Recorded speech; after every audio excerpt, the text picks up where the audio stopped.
The Premier League has been home to some fantastic footballers since the league was formed in a breakaway from the Football League some 30 years ago, many of whom have already featured in this series. So far we have taken a look at the 7 greatest goalkeepers, right-backs, centre-backs, left-backs, defensive midfielders, attacking midfielders and right-wingers of the Premier League era, all ranked from 1 to 7, along with plenty of honourable mentions on each occasion. Following a brief hiatus, now it is the turn of the left wingers. No, not Karl Marx, Fidel Castro or Albert Einstein, footballers who have tended or did tend to operate on the left flank of a football pitch. That includes traditional and more defensive left-sided midfielders like Kevin Kilban, along with extremely attack-minded forwards who have often played on the left of a front three, like Pierre-Emerick Aubameyang. As with all of the other videos in this series, I am ranking greatness, not just talent or peak ability. So both the quality and quantity of a player's performances during the Premier League era are the key criteria. Someone like Arjen Robben had an excellent peak in the Premier League, making the division's 2004-05 team of the season, but he also only ever made 67 Premier League appearances. To use the example of Kevin Kilban again, he was some way short of Arjen Robben in terms of his ability and peak performance, but he did play 325 games of Premier League football, which is about 5 times as many as Robben, so that would balance things out a bit. Neither of them made this 7, but you get the idea. Here are, in my view, and in my view only of course, the 7 greatest left wingers of the Premier League era. 7th. HeungMin Son. This was the most difficult 7 of the series so far for me, not in terms of ordering the 7, that was the attacking midfielders video, but in terms of whittling my final shortlist of 25 down to just 7. There are 2 players who I found it extremely difficult to leave out, and I will explain why, along with why they did miss out, when I come to my honourable mentions. But one of the reasons they both missed out is because of the sheer brilliance of the South Korean who gets us started. I can't imagine that there are too many managers in world football, if any, who wouldn't love to have HeungMin Son within their ranks. When he arrived in the Premier League with Tottenham in 2015, purchased for £22 million from Bayer Leverkusen, he seemed like a very solid signing. He was versatile, being played in 4 different positions that season. He was hard-working, which was crucial, as Mauricio Pochettino looked to implement a high press at White Hart Lane, and he was clearly gifted, particularly with the ball at his feet. He didn't yet appear to be someone who would be lethal for Tottenham in the final third though, nor did he seem like a natural star man. More of a very good squad player who could cover in several positions. In his debut campaign, Son scored 8 goals in 40 games, only 4 of which came in the Premier League. But the following season, it became clear that Son had just needed a season to settle in. He bagged more than 20 goals the following season, and he has been one of the most consistent and effective forwards in the division for the last 6 seasons. In total, Son has scored 81 goals and has made 49 assists in 220 Premier League appearances, which is more goals than Eric Cantona and Luis Suarez, and more assists than Robert Pires. All things considered, I felt that he had to feature, and he finished only very narrowly behind the man up next. 6th, Sadio Mane. I found Sadio Mane and Son Heung-min to be 2 players who were pretty tough to split in the context of this 7. They are the same age, they play in the same position, obviously. They arrived in the Premier League just 1 year apart, and they have played a similar number of Premier League games. Oh, and crucially I suppose, they are both brilliant. Mane does have an extra year on Son in the Premier League, along with 33 extra appearances and an additional 22 goal contributions, which counted in his favour. He has also won a Premier League title, and whilst that doesn't count against Son, since it is a team and not an individual achievement, Mane had so many big moments during Liverpool's title-winning campaign, and has had more big moments in the Premier League overall, I would argue, I think with the necessary evidence, than Son has. I don't want this segment to just be a comparison of Mane and Son, but I think both are a manager's dream, in terms of their commitment, consistency, work ethic, and of course their talent. Mane seemed expensive to some people when he joined Liverpool in 2016, following 2 seasons with Southampton, for £34 million, but he has turned out to be an absolute bargain. Like so many Liverpool players, he has scaled new heights playing under Jurgen Klopp, and his goal-scoring record, which is almost a goal every other game at Anfield, is absolutely outstanding. Throughout much of Mane's time at Liverpool, he has been outshone by Mohamed Salah. Perhaps a little bit like Son with Kane, honestly. The similarities are endless. But it may surprise you to discover that Mane has made the PFA Team of the Year 3 times, while Salah has only made it twice. Albeit Mane has an extra couple of seasons on him. I don't think Mane is as good as Salah, despite 1 or 2 contrarian takes suggesting otherwise a couple of years ago, but I do think he is the 6th greatest left winger of the Premier League era. 5th, Robert Pires. This seems low, to me at least, and there will be those who still feel as though it is too low after I reveal my top 4, but I'll do my best to justify myself as we go along. Robert Pires spent precisely 6 seasons at Arsenal, and he was an absolute jewel in every single one of them. Pires brought a real elegance to the Premier League, joining an Arsenal team that already contained Dennis Bergkamp and Thierry Henry. Along with Henry, with whom he shared a dressing room at both club and international level, Pires formed what was the most lethal and the most feared left flank that the Premier League has ever seen. As with Mane and Son, with Salah and Kane, Pires was rarely seen as being the star of the show because Thierry Henry was one of the best players in world football throughout Pires' 6 years at the club. But it is telling that it was Pires who won the FWA Footballer of the Year award at the end of the 2001-02 season, and it was Pires who the Arsenal players knelt and bowed down before, as you can see in this photograph, after they lifted the Premier League title that season. Pires played fewer Premier League games than either Mane or Son, 198 in total, all but 9 of which came at Arsenal, but his output was superb. Despite playing in a less advanced role than the 2 players who preceded him in this 7, Pires still managed to score 63 goals and make 42 assists in 189 Premier League games for Arsenal, which would be pretty good going nowadays and was absolutely phenomenal at the time. He scored 14 goals in 3 successive Premier League seasons, which is further testament to his consistency during his time at Arsenal, and only a lack of games prevents him from troubling my top 3. 4th, Gareth Bale. Perhaps the trickiest player to rank in this 7, at his best, I think Gareth Bale is the best left winger to have played in the Premier League. And yes, whilst the majority of Bale's appearances across his entire career have come on the right flank, all but around 20 of his Premier League appearances came out wide on the left, hence why he features in this 7 rather than the right wing 7, just in case any of you were wondering. During the 2012-13 season, which was Bale's last at Tottenham before his move to Real Madrid, and by some distance his best, he hit a level that has been attained by very few players in the history of the division. I think a case could be made that Bale was actually individually even more brilliant that season than Cristiano Ronaldo was in any single Premier League campaign, including the 2007-08 season. I know that will seem hyperbolic, and I am not stating it outright, I'm just saying that I think it is plausible, but whilst Ronaldo played in a star-studded Manchester United team with Carlos Tevez and Wayne Rooney covering the hard yards alongside him up front, and the likes of Paul Scholes and Michael Carrick behind him, Bale played in a Spurs team which had Aaron Lennon on the opposite flank, where Clint Dempsey, Emmanuel Adebayor, and Jermaine Defoe were the next highest scorers behind him. Nonetheless, in every single game, as Tottenham finished 5th that season, you felt as though he could win it for them, and very often he did. There was a run of 5 games, I remember, from January to March of 2013, starting with a game against Norwich and ending with the North London derby, where Bale was as dominant, as impactful, and as impressive as anything that I've ever seen in the Premier League.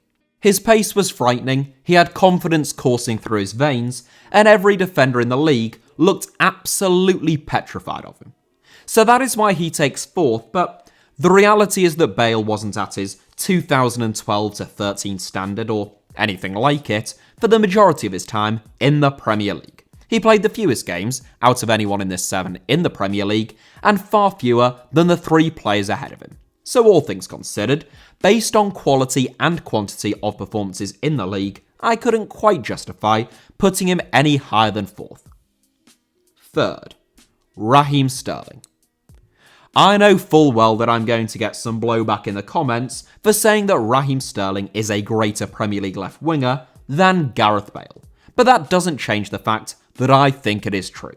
As you will know, if you have been following this series, I am not trying to win any popularity contests with my selections. I'm just giving my honestly held beliefs based upon all of the available information and the stated criteria that I am using. As I just said, I think Gareth Bale at his best is the best left winger to have played in the Premier League. Raheem Sterling, at his best, probably isn't. You could argue he wouldn't even be among the top 3, but that is not the question that is up for debate.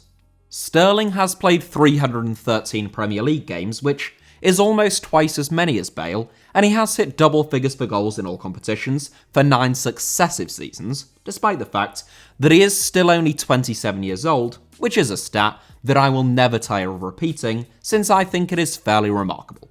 Sterling has never had the kind of explosiveness of Bale at his very best, and arguably lacks the sheer elegance of a Robert Pires. But what he is, unquestionably, I would argue, is very quick, very skillful, and extremely intelligent.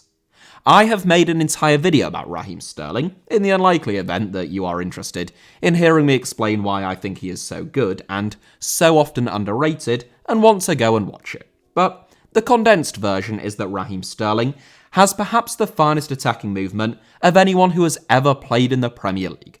That is, in large part, why he has scored 106 goals and has made 73 assists in 313 Premier League outings, which, it should be said, is more Premier League goals than Didier Drogba, who played as a centre-forward in a fantastic Chelsea team. In case any of you were wondering, Sterling has made 153 Premier League appearances on the left flank, 111 on the right flank, and 46 through the middle. So that is why he features in this 7 and not any of the others. Second, Eden Hazard. I have seen some fairly dangerous revisionism creeping in to the way in which some people reflect on Eden Hazard's time in the Premier League, following his difficulties at Real Madrid, and whilst I am sure they are pretty fringe views, it would be remiss of me not to push back against them. Hazard spent 7 seasons in the Premier League, and if you were to take a look at those 7 seasons as a whole, I don't think you would find a better Premier League player over that period. I remember, in the summer of 2012, when I will have been 16 years old, watching England versus Belgium in what was England's final warm-up game ahead of Euro 2012. But in spite of that, much of the focus in the ground wasn't on England at all. It was on Eden Hazard, who Chelsea and Manchester United were locked in a vicious transfer battle to try and sign from Lille at the time. Alright, probably wasn't that vicious. I don't imagine that Roberto Di Matteo and Alex Ferguson were actually getting in a fight over it, but you get the idea. I hadn't seen a great deal of Hazard at the time, and playing through the middle, he had a really quiet game. On the few occasions when he got the ball, his touch was a bit sloppy, and he didn't really get a sniff up against his soon-to-be teammates John Terry and Gary Cahill. I left Wembley feeling rather unimpressed by him. The next time I saw Hazard, as best as I can recall, was on the opening day of the Premier League season, on television against Wigan Athletic, where he tore Maynor Figueroa to shreds and made 2 assists before being substituted. Midweek, he made a hat-trick of assists in a 4-2 win against Reading, and he rounded the week off with a goal and an assist in a 2-0 win against Newcastle. Now, I was impressed, and I, along with everyone else with any interest in football, would remain very impressed for the next 7 years. Technically, Eden Hazard is among the most gifted players in world football. He is one of very few players who seems to actually prefer receiving the ball when he is under immense pressure and surrounded by opposition players, as though he relishes the chance to dumbfound and wriggle free of them. Over the course of Hazard's 7 seasons of English football, I would characterise him as having been extremely consistent, whilst having one off-season, along with most of the Chelsea squad, it should be said, in 2015-16, and 2 particularly brilliant seasons, which both resulted in Chelsea winning the Premier League title. Hazard never played in a bad Chelsea team, but there were times when they majorly relied on him to provide them with moments of inspiration and to win games. And 9 times out of 10, he would deliver. In total, Hazard scored 85 goals and made 61 assists in 245 Premier League appearances, making the PFA Team of the Year 4 times and being named as Chelsea's Player of the Year 4 times as well. His position in second in this 7 was rock solid as far as I was and still am concerned. First, Ryan Giggs.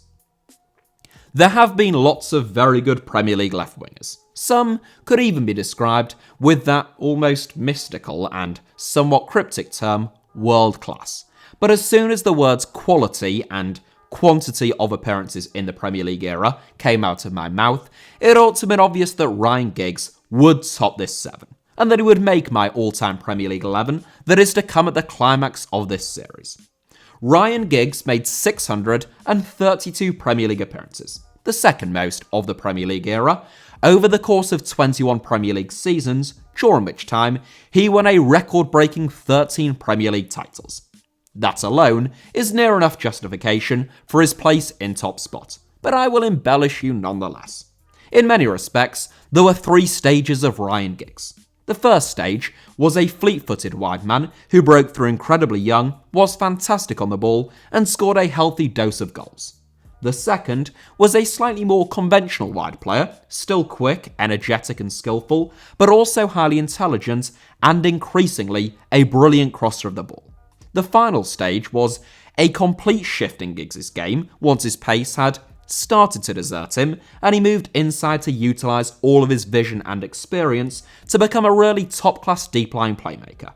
I mean, there was also the stage where he had that 8-year affair with his brother's wife and was charged with bodily harm and common assault against 2 women and coercive and controlling behaviour, charges which Giggs denies, might I add.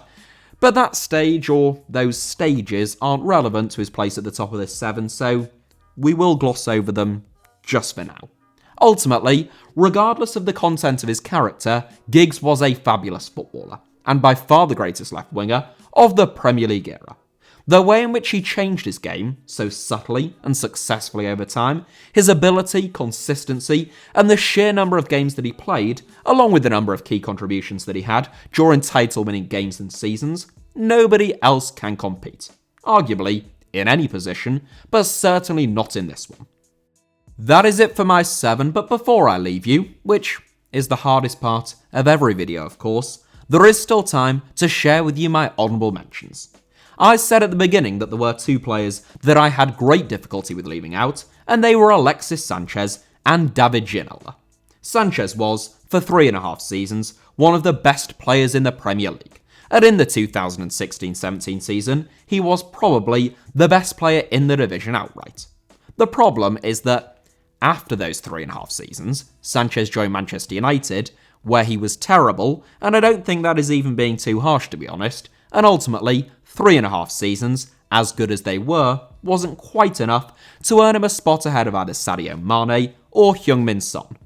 David Ginola, on his day, was just one of the most joyous and unplayable players that the Premier League has ever seen. He was 28 when he arrived in the Premier League, sticking around until his retirement after 7 years, that were divided between stints at Newcastle, Tottenham, Aston Villa and Everton. Tall, handsome, and endlessly talented, Ginola could sit a fullback down in his sleep and put a ball in the stanchion from 30 yards out as though it was second nature. Countless defenders described Ginola as their toughest opponent, and Johan Cruyff even called him the best player in the world in 1999, during his time at Tottenham.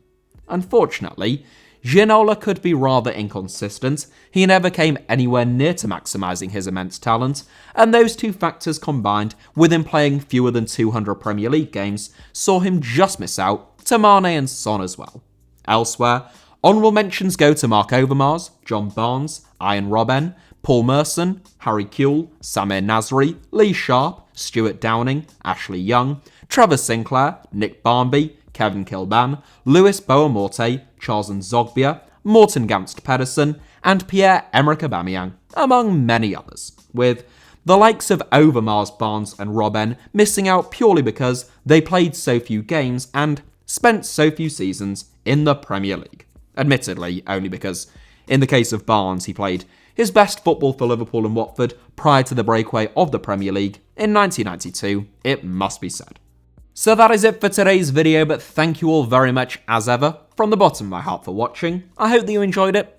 Hit the like button if that was the case, let me know your thoughts down below in the comments, and make sure that you are subscribed and have notifications turned on for HITC Sevens. You can also find me on Twitter or on Instagram via the username @HITC Sevens on both, should you wish to do so. And why wouldn't you?